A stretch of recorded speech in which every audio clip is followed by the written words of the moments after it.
Alkışlar efendim, alkışlar. Sesiyle, güzelliğiyle yürek açan Küçe Hacı Erdem sizlerle efendim. Şöyle canlı görünen bir alkış, alkışlar içerisinde sahneye alalım.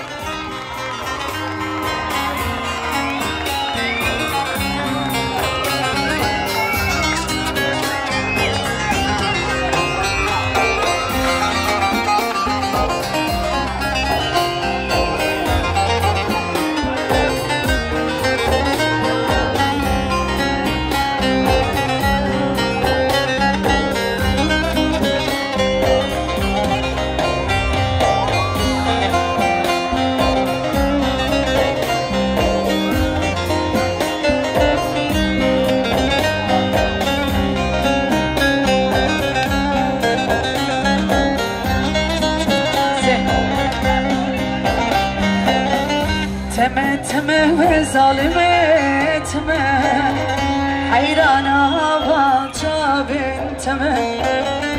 Beşin zira ürkenam vare, evar bu heviyateme.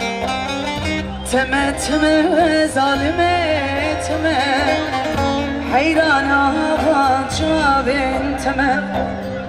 Beşin zira ürkenam vare, evar bu heviyat. Hep beraber. Vare vare.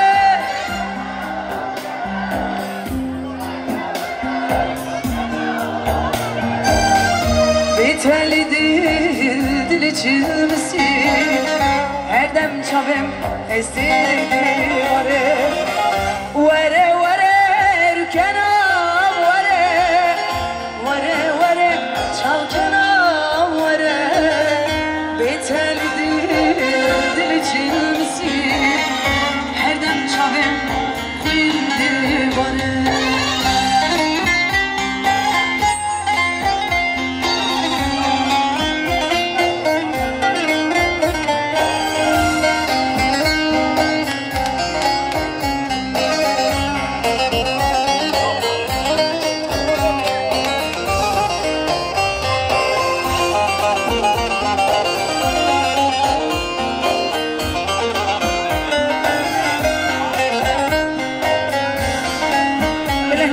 Şöyle ikinci kıtayı hep beraber söyleyelim.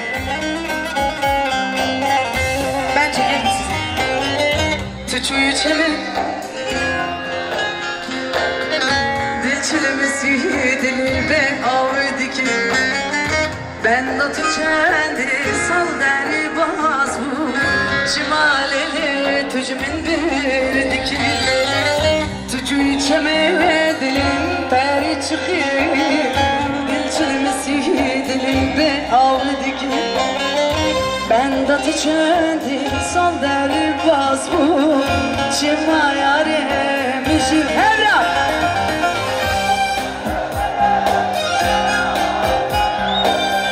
Vare vare çavgela vare, bitelidir dili çilmesi, her dem çavem esirdi vare. Vare vare rükenam vare. Vare vare çalkenam vare. Betiyari dili çilmesi, her dem çavem koyuldu vare. Gülexpress, hoş geldiniz sevgili dostlar. Bu kanattınız saçma.